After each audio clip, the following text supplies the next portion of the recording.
You can rely on referrals, but referrals will only go so far. And if you are really looking to scale, to keep getting different types of clients or more clients or whatever your specific goal is, it's really, really important to have a solid sales strategy that also fits into your marketing strategy. This is Social Pulse Podcast Agency Edition, your go-to guide to solving your biggest marketing agency challenges authentically. I'm your host, Mike Alton, and each episode is an honest and frank look at what agencies go through, from turning clients to tackling tech and ideas that you can apply to your own business. And now, the rest of today's episode. Welcome back to Social Pulse Podcast Agency Edition, where each and every week we're talking to marketing agencies like you, going through many of the same struggles you're going through and sharing their stories. Subscribe to find in each episode inspiration, motivation, and the perspiration that go into growing and scaling agencies like yours. Now, if you're thinking about taking your marketing agency and consulting services from part-time to full-time, or have done just that in the past few years, there are many challenges. Maintaining cash flow, building a team for the first time, acquiring new clients, balancing new team members, clients, and tech, to say nothing of trying to maintain actual work-life balance. How are we supposed to manage it all? Well, that's exactly what Rachael Mattice is going to talk to us about.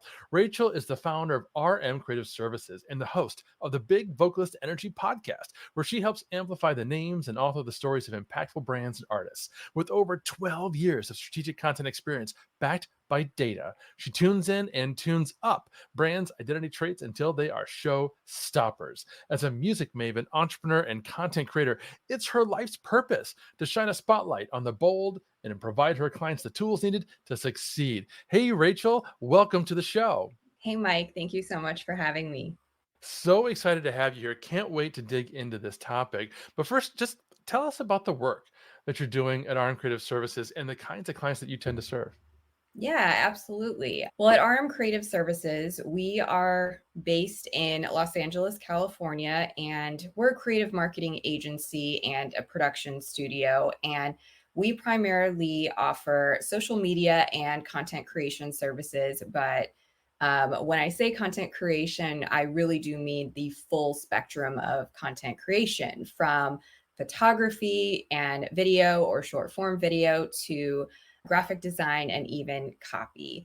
So that's a little bit about me, Mike, a little bit about RM Creative Services. But as far as like the clients that we serve, I would say that we primarily serve clients in the healthcare and the health and wellness industry. But I would also say that we serve a lot of clients who are also artists, such as jewelry designers, fashion designers. We've also worked with illustrators or musicians. So we definitely have two different really target audiences there, but we're a marketing agency and a production studio, and we're here to give all of our clients, brands and artists, just incredible results.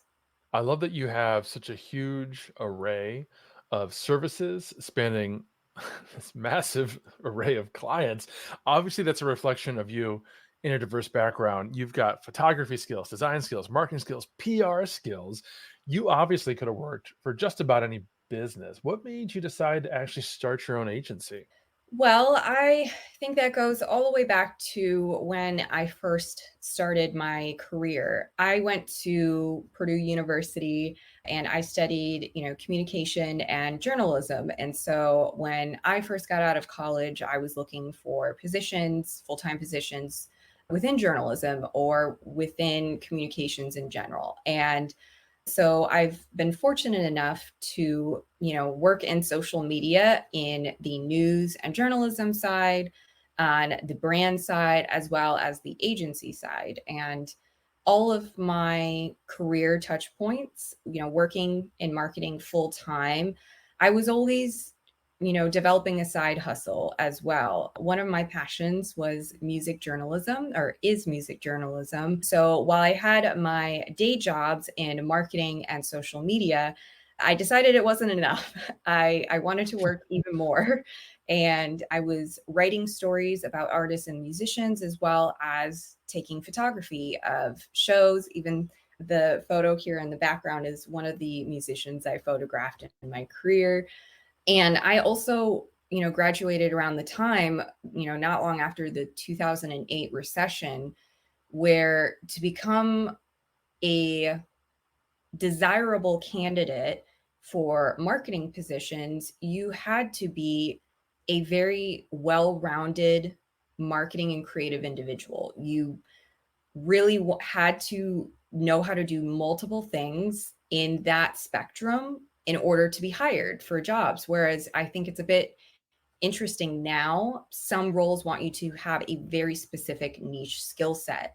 So as far as like, having all of this experience in different marketing areas, it happened naturally because, in my age group and demographic, we were just told, you have to be skilled in all of these areas to, be a desirable candidate to get the best job. And so from there, I leaned into it, and I really got into some of the PR side just from working in music journalism and working with artists and, some very big name celebrities, while also on the day job side, working in marketing.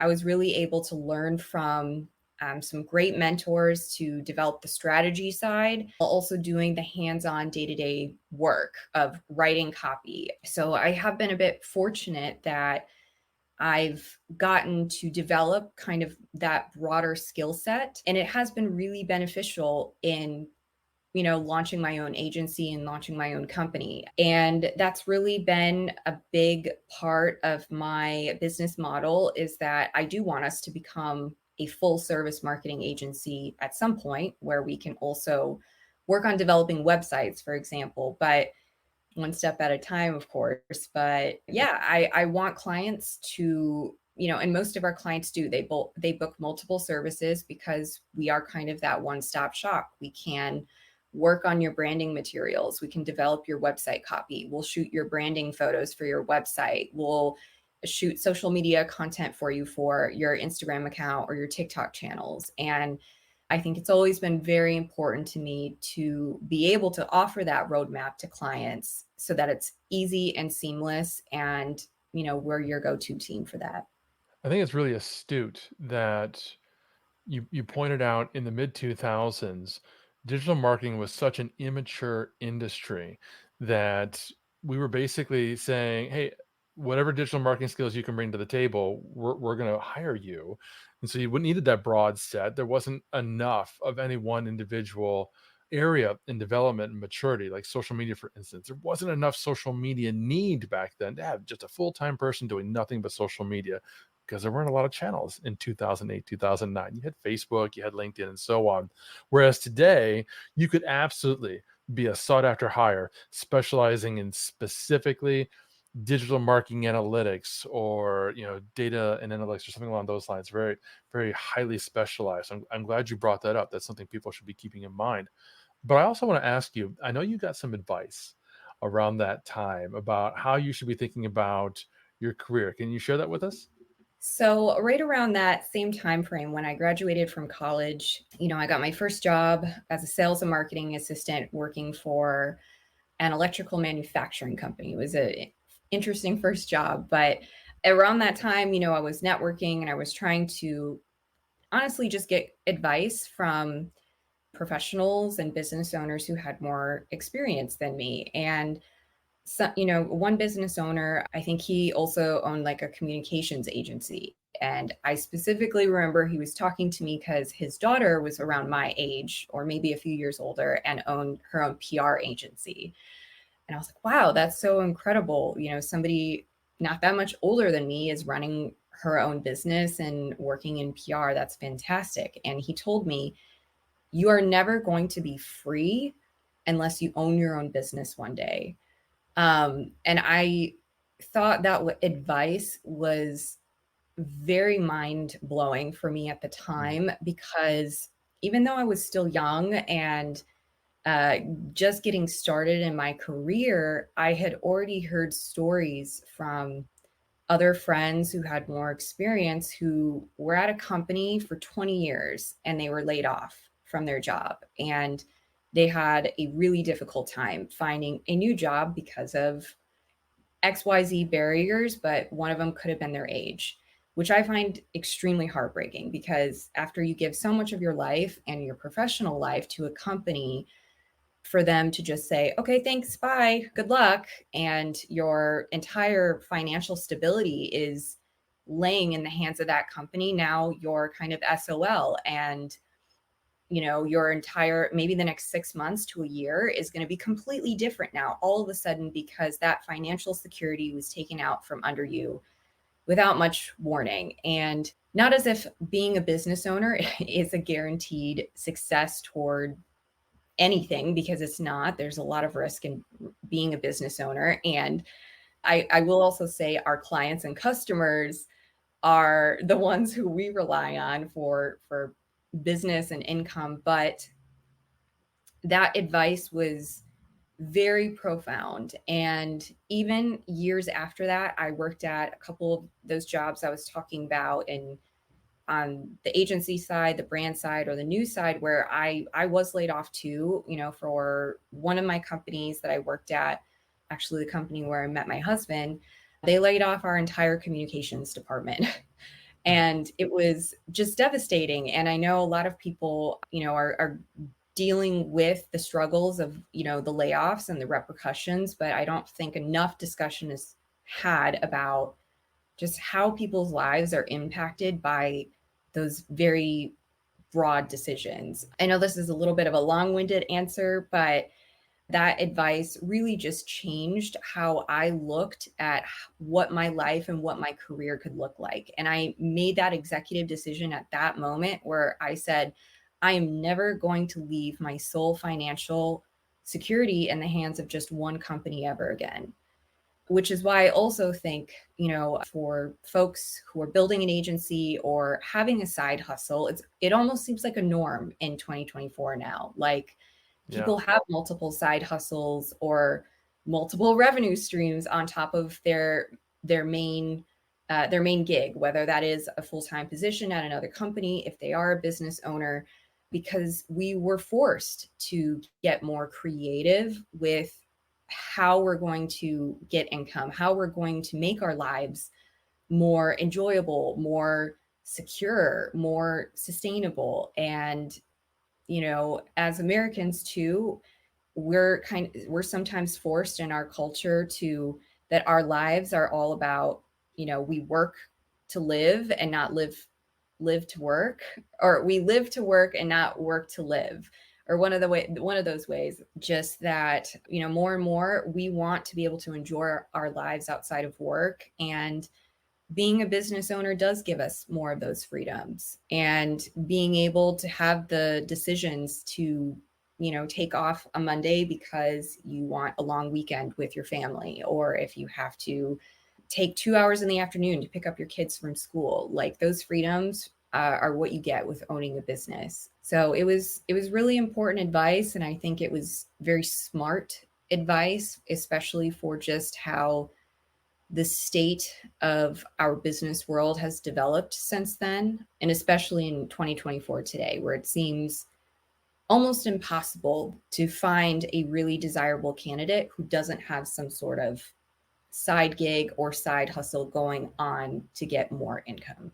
That's so true today. You're right. That advice that was applicable then, doubly applicable today. So many tech friends that I know of who either, like you, to your point, either had a side hustle already, or they find themselves laid off. Maybe they were blessed with several months of severance and think, well, you know what? Rather than going back to working for yet another big tech company that will do layoffs themselves in the next 6 to 12 months, I should probably start working on my own. So whether it's something folks have been dreaming about for years or something that it just occurred to them due to these financial situations, a lot of them are starting these side hustles. A lot of them are trying to transition into full time.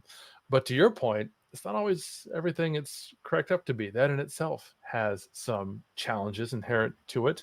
What were some of those challenges that you faced early on as you try to develop this side hustle into a full-time gig? Yeah, absolutely, Mike. I think some of the earliest challenges that I can think of when I was starting RM Creative Services, definitely was the transition, of course, just saying no and finally cutting the cord with my full-time position to go full-time into my agency, because while I was building my agency, I still worked a full-time job for at least a year and a half, maybe 2 years. And I've never worked that hard in my life. It was very exhausting, and I don't, necessarily recommend it, but it is kind of one of those things that if you're going to be a business owner, you have to suck it up and you're just going to have to power through it. But what got me through it is that I knew it was limited. I work, because of my journalism background, I guess I work well with deadlines and timelines. So if there's an end goal, like, okay, I'm going to power through working at my full-time job while I get the foundations in place for my agency, I'm going to do that for 2 years. And let's say potentially save up some emergency savings or funds or anything that you want to invest for your business. So I did do that. So I did have a little bit of a cushion for income for expenses.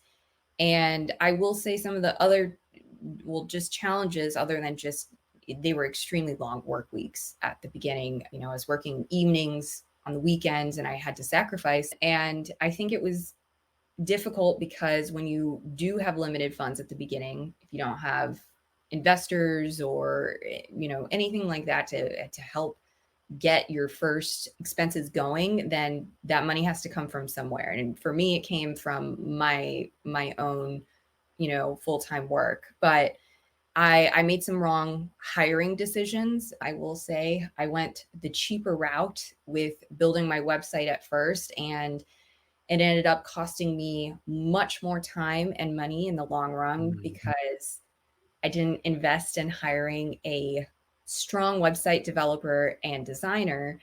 And I would also say just not knowing perhaps which expenses to prioritize was also a bit of a challenge. There were a couple of things that I was like, maybe I could have waited a little bit longer to invest in that or to invest in XYZ. So I will say that, at the beginning, learning how to manage your time in a different way than what you're used to was the biggest struggle, because like I said, I was working so much and I had to sacrifice a lot, social life wise, personal wise to grow the agency, but also just sometimes going the cheaper route for some of these essential services, things that you need for your business, like, getting your first legal documents in place, getting insurance, getting a business bank account, getting your website up and going. Some of these things are just non-negotiables, and you shouldn't cut corners when it could end up costing you more money in the long run. So definitely like learning also to prioritize or know which expenses are necessary. Absolutely the legal side, making sure you have contracts in place, policies and procedures on your website. That's important. You can't cut corners on those things. Yeah, absolutely. There's a lot of challenges when we're talking about starting an agency in this regard, where we're faced with pains as an agency owner. Do we invest in this? Do we buy this tool? Do we upgrade?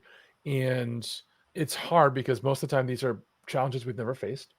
And so there's not one good rule of thumb as to how to proceed with that. You got to wait 2 weeks or 3 months. It's almost like you need to research each individual problem that you're facing. We have maxed out our CRM. We are trying to post every social network manually, whatever the case might be, whatever that pain is. We're trying to create contracts right now. Do we really need a lawyer? You need to Google and talk to other agency owners for each one of those individual challenges. And that in itself, I think, is sometimes a challenge that agency owners face, because we're used to having a lot of the answers, and it's almost having to open us up and being a little vulnerable, right, to ask those kinds of questions. But the one challenge you walked through that I think everybody faces universally is that we come from a full-time position where maybe we weren't responsible for managing or hiring or firing other people. And that's something that you said right off the bat was something that you struggled with. How did you get through that? Did you turn to other people? Was it trial and error? What were some of the ways that you figured out, okay, this is how I hire people correctly? So I will say that another thing that was very helpful for me at the beginning. And I think a lot of business owners, not just necessarily agency owners, might have to rely on some of their old colleagues, some of their friends to help with a couple of these services to get that, or to help with some of these expenses to get them off the ground. For example, my very first branding shoot for our website photos and photography, I had my friends, stand in as my potential clients that we were trying to stage in the photos. And, my friends did this for me for free. And sometimes you have to be a bit more resourceful at the beginning. And when it comes to my team members or, people who still work in RM Creative Services today, a lot of those folks are people who I met in past jobs, and I nurtured those connections and those relationships for the last 10 plus years. And I'm just thinking of Brianna, who was a writer on my team at one of my first jobs as content manager. And she still works with me today. And she was the first one I reached out to, like, hey, Bri, do you want to help write blogs for myself and for clients? And she was like 100%, no hesitation, said yes. And I still do rely, and most of the people in our production studio on our production team are people who I have met even in my music journalism world. Several people actually I met in the photography pit before a heavy metal concert, and I still work with them today. Many are still really good friends. And I do have a couple other people on my team who, of course, were brand new. They were folks that, were not in my world at all previously. I had to hire them, just like any other way, posting a job description or, on a job board, how to go through the interviewing process, have a job description together. And when it comes to those types of challenges, I think it's helpful as an agency owner, even if, depending on your area of expertise, even if you're a copywriter, sometimes it is very difficult to write copy for yourself. It is difficult to take that step back and know what to do next for your own company. And I think there's no shame in that. And I think it makes you a stronger leader and a better manager if you can identify, I don't have all of the answers for this, but I'm going to hire somebody who does have the answers and is more experienced. Or hell, like if you're just overwhelmed and you have a lot of work on your plate, you have clients that you're dealing with, but you just don't have the mental bandwidth to write your own copy, hire another copywriter that you know and trust, or that you'll like their work or you'll like working together, and ask questions that were important to you and that you would want people to ask if you were the one being hired for this role. And so I think as far as hiring a team, of course, like you do have to make sure that your profit margins are going to be helpful enough so that you do have that money and that income and that revenue left over so you can hire the help that you need. So you're not as stressed out, so you're not as overworked. And take as long as you need to interview. If you have to have 2 interviews in place, or you want somebody else to be on that second interview to give, positive feedback on the candidates so that they will be a great person long-term that you can work with, you have that power and the decision as the business owner to structure your hiring the way that you want. So I know that was a little bit of a roundabout answer to your question, Mike, about just challenges, but when it comes to hiring team members and just hiring outside help, I think it's actually very empowering and smart for somebody to say, like, this is an area I don't have as much expertise in, but I'm going to hire one of the best people to do it for me. I love that you just underscored one of those key principles that I've hit on time and time again in all my other podcasts, which is that relationships are key to everything. Your net worth is your network. And as an agency owner, it's doubly true because it's not just about like potential clients, which is a lot of times what we think of. Oh yeah, I'm networking so that I can build business. Yes, but it's also the help that you can potentially bring into your business, whether it's people you're literally hiring or turning to for a photo shoot. And we're going to get back into this photo pit before a heavy metal concert. We're going to come back to that, but we're talking with Rachael Mattice about scaling up your startup agency from a side hustle. Now, let me share with you a quick story about another agency, Stony Creek, that's growing rapidly. I love social media. I love what we do. I love, one of my sayings is that I feel like we're changing the world one post at a time. And the positivity, it's just, who I am. Currently, we are growing leaps and bounds. We just in the last couple of years have expanded our office. We're getting ready to expand again. We manage over 150 accounts just on Agora Pulse. So it has to be user-friendly for me and everyone that works with it, and it has to be something that I know that I can rely on, that I can trust. Like I said, and the biggest feature that we have is just the dashboard, that it is so easy to use and that anybody can use it. And actually, one of the reasons why I switched from the company that I had used before was that the lack thereof of customer service. It's definitely been, if not the best, one of the best companies to deal with as far as customer service.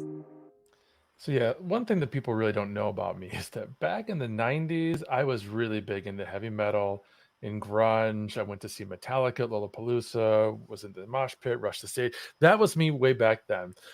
Who were you photographing? Oh, I love that I'm going to be mentioning these names on this podcast. So I was shooting two bands called Cannibal Corpse and Behemoth. So these are everybody knows Behemoth. Yeah, they're the extreme side of metal. Definitely big bands. Cannibal Corpse was big in the 90s, and Behemoth really has blown up quite a bit around the world. But surprisingly enough, I've met, probably at least 5 close friends and colleagues who, Annabelle is another photographer on my team who I met that same night. And yeah, we're still connected. We still work together, and we bonded a little bit more because we're all women, and the metal world is more and still male dominated. And so that was a big connection point too. It's like, wow, we're all female women photographers in front of this, extremely aggressive type of music. But it was great. It was a really fun time, and you just never know who you're going to meet. Right. What an awesome story. So tell us now today, what are some of the things that you're doing to scale your agency? You kind of hinted that earlier that you're looking to go into full service. I would argue that you're already full service, but apparently there's avenues of marketing you haven't quite yet brought in. Tell us about that. How are you scaling today? Well, I will say ever since, we launched the business, I've made a couple different changes in our strategy, but definitely some good recommendations or strong recommendations for people who are also looking to start their business is having a very solid sales strategy. You can rely on referrals, but referrals will only go so far. And if you are really looking to scale, to keep getting different types of clients or more clients or whatever your specific goal is, it's really, really important to have a solid sales strategy that also fits into your marketing strategy. And as far as how we are scaling today, I'm tackling, a couple of different goals. I still consider us relatively new. So brand awareness and getting just more eyeballs out there on who we are is still a very big priority. In fact, our podcast, Big Vocalist Energy, was there to help with that specific goal as well, on top of our blog and other just different content marketing strategies. But we have a full omni-channel robust marketing strategy that does have both, marketing services for the agency side, but also I have a personal branding strategy that I'm building into this, including things like this, Mike, like getting on podcasts, speaking engagements, teaching opportunities. I'm actually giving, for the second round, another Q&A and training next Monday in a group coaching program that I've now been a part of for about a year and a half. And I give marketing and social media tips to wellness business owners and health and wellness business owners. So we have kind of a couple different sides to that, but definitely the omni-channel marketing strategy paired with a rather more aggressive sales strategy is just how we are starting to move the needle. I would also say collaborations. I love collaborating with other artists, other businesses. If we can mutually benefit and grow together, why not? And we love doing that with our blogs and again with our podcast. But I've seen a lot of growth with our clients and even with us when we do focus on collaboration. And there's a lot of that community aspect in there as well, right? People and especially business owners want to have a sense of community. It can be a bit lonely out there because we are the main person running the show. We want other peers to talk to about what we're going through. So I've been focusing a lot more on my personal brand building this last year, with different types of, again, speaking engagements, training opportunities, even kind of delving into the virtual trainings. And some people like to still do courses or digital products, and we have a couple of those, but we also have some low cost trainings for fellow small business owners. Yeah, it's definitely multi-tiered, but that's really kind of what you need to do to tackle just keeping your revenue up, recurring, and so that you can keep pursuing some of these other bigger initiatives that you want to do potentially in the future. PR, as far as our own like public relations opportunities, I've dived into that a little bit as well. But I think that's also a potential opportunity for us a little bit later down the road, or at least in another couple of years. Thank you for sharing all that, because I want everybody listening, honestly, go back and listen to that again, because this whole segment that Rachel just shared were so many ways that you can scale your agencies. And I love, Rachel, that you really pulled out and underscored the point about having a robust sales process. Many of us, myself included, we started doing marketing on the side because that's what we were good at. We were good at marketing, which is not the same as sales. And we almost have this unconscious misperception that if I'm just really great at marketing, people are going to just come to me and they're going to throw their money at me. Well, it doesn't work that way, particularly when you have to have a team in place, which requires pipeline and, as you so rightly pointed out, predictable revenue streams. That's challenging. That's something everybody needs to spend time figuring out, I think. 100%. And it could even be one of those things that you realize a bit later, hopefully not, but yes, you could be the best marketer in the world, but even if you're starting fresh, new accounts or anything, it's going to take a bit of time to get those wheels churning. And when you're in the business world, you may not always have that time to wait for your marketing to work, which is why you do need that solid sales strategy. You do have to be proactive and go out there and find clients sometimes too. And I don't think people always talk about that because, especially on social media, you see always just the success stories about how well their lead magnet is bringing in and converting, email list subscribers or things like that. Well, that's great. That's fantastic. But if you're starting out, or let's say even you're just in a bit of a slump in your industry, like, yeah, you need to fall back on your sales strategy, be proactive and step into those shoes and, get your automations in place, get your sales system in place and set a goal. If you're going to reach out to 20 new brands or 20 new contacts each week, stick to it. And that's how you're going to grow. And I think you'll also be a little bit less resentful if your marketing does take a bit longer to give you that ROI. I love that you're talking about social media and ROI, because one of the things I always love to talk to agencies about is how are they measuring ROI from social media for their clients? Because this is an area where a lot of agencies have struggled, a lot of business owners have struggled. Why am I even doing social media? I can't tell if it's doing anything for my business. And you can answer this however you like, but I'm really curious how you guys are measuring ROI or business impact from social media today. I think at the end of the day, for clients that we serve and fellow, business owners, they want to see the leads and the sales that come from social media. But social media is not meant to be a direct conversion driven sales channel. It's not. It's social media is meant to be driving awareness. And I think when more business owners understand that, or if they don't work in social media and they don't really grasp that yet, they will come to that conclusion eventually. But when it comes to other ROI, I always tell clients, like, measure your progress and not necessarily the destination. Because if you're a small business owner and you have a limited budget to invest in social media, you're going to want to focus on perhaps one channel or two channels tops, because you don't have the time or the bandwidth or the resources necessarily to build out 5 channels at the same time.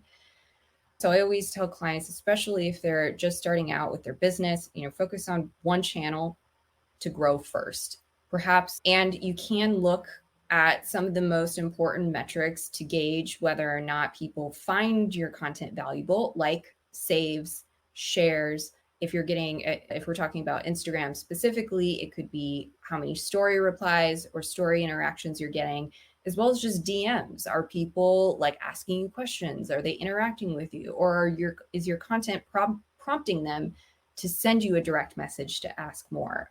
Those are all, small day-to-day metrics that we keep track of for clients, that we monitor, and we do help educate them and make sure that they know, like, great, this carousel post, 60 people saved it, or 5,000 people saved it. This was really, really impactful. We should be looking at doing more topics like this, or maybe we structured the copy around this a little bit differently. So the goals for an ROI for social media will vary depending on the type of business that you have, because also we want to gauge, is social media driving website traffic? Is it driving email list subscribers? Are you converting and getting people to click onto your website or getting them to click into your email list? So you do want to take a look at, okay, well, is my social media converting to the next stage of my marketing funnel? Yes, great. They went to my website, they booked a discovery call for my service, or they signed up for my email list where I can then, introduce them to my company and start nurturing them to potentially become, or get sales from them. So those are a couple of just, the day-to-day metrics that we look at to gauge whether or not just the basic content is resonating with client, audiences or not.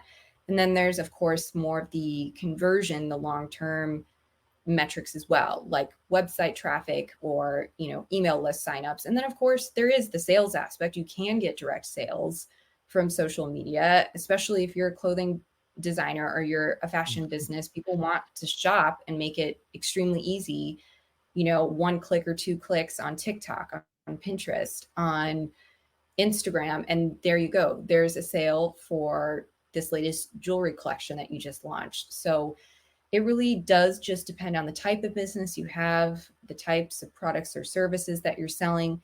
Are there foundations that are universal for most businesses? Of course, but it's definitely a couple of different levels there. You, again, have your kind of day-to-day metrics, your saves and shares that are super important to gauge, but also some of those more long-term goals. Like, we do eventually want to get them to sign up for an email list, or to download a lead magnet, or to eventually make that purchase.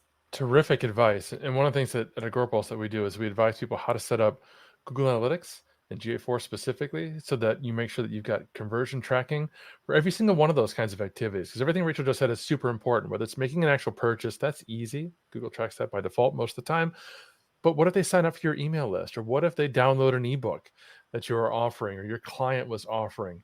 Those are important metrics to track and potentially value, because somebody who signs up for an ebook today, the hope is that someday down the road they become a customer, and there's a value associated with that. Whatever that dollar amount is, you can divide the total number of sales that you made from ebook downloads by the total number of ebook downloads and get an average value for every single ebook download or whatever webinar sign up, newsletter subscription, and you could put all that into GA4 and start to get actual revenue attribution inside of Google Analytics. And of course, we pull all that into Agorapulse. So if you're sharing some of those links on social media, you can make that connection.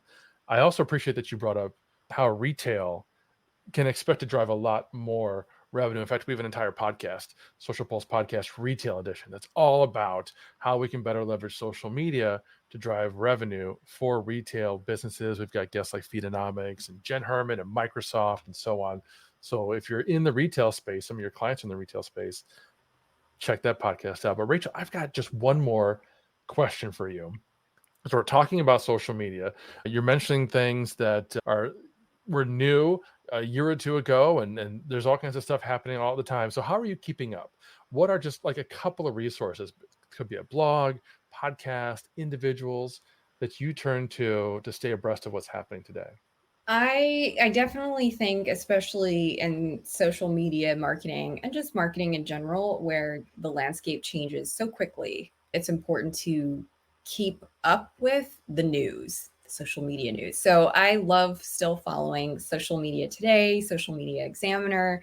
I love like the weekly updates, email blasts. Just I know that not everybody who I work with is going to care about the latest feature that has been added to Threads or the latest features that are added to Instagram. But how I take that information is, okay, is this going to impact a lot of my clients or my audience? Do they really need to know about this? What are the long-term changes or repercussions that could impact them? If there is an update or a piece of social media news like that, I will, of course, then share it with my audience and I'll tell them this is the potential impact that you can expect.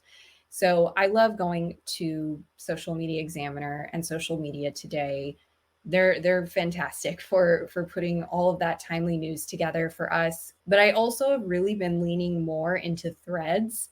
I really like Threads a lot because I actually find a lot more of my peers on Threads, and people from, of course, all around the world, but I've really found a lot of marketers on there. And right now it's still pretty easy to find new connections and find those people.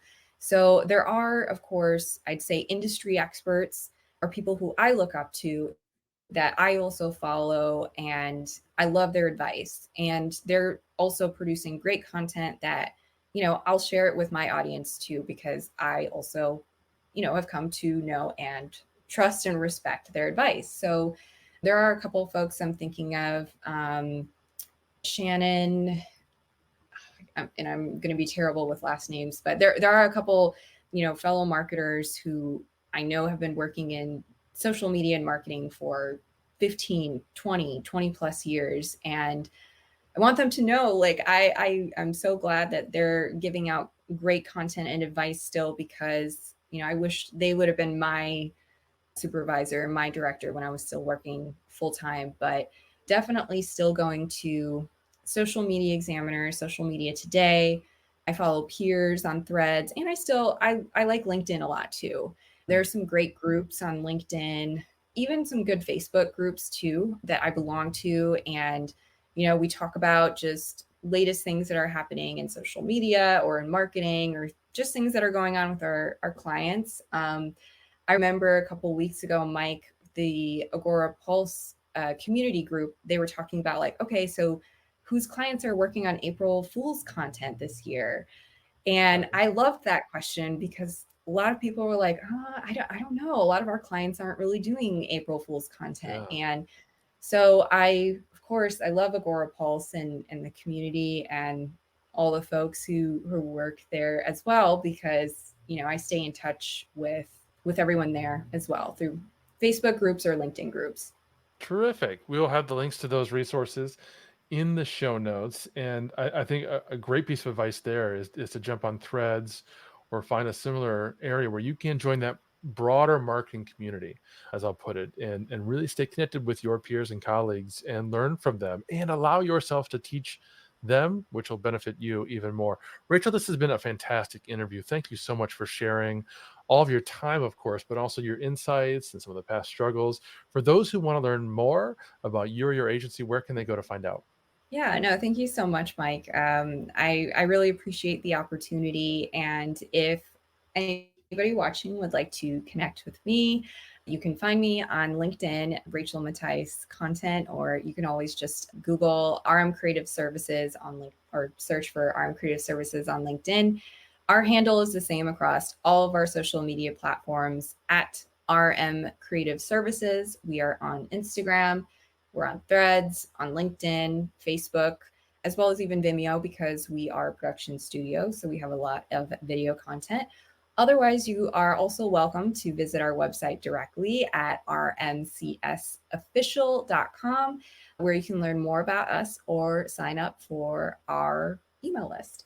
Fantastic. That's all we've got for today, friends, but I know you're going to love listening to the rest of our podcast episodes in the future. So be sure to subscribe and please find us on Apple and leave us a review. We'd love to know what you think. Until next time. Thank you for listening to another episode of Social Pulse Podcast Agency Edition, hosted by Mike Alton and powered by Agorapulse, the #1 rated social media management solution, which you can learn more about at agorapulse.com. If you enjoyed this episode, please subscribe on your favorite podcast player and be sure to leave us a review. Your feedback is important to us.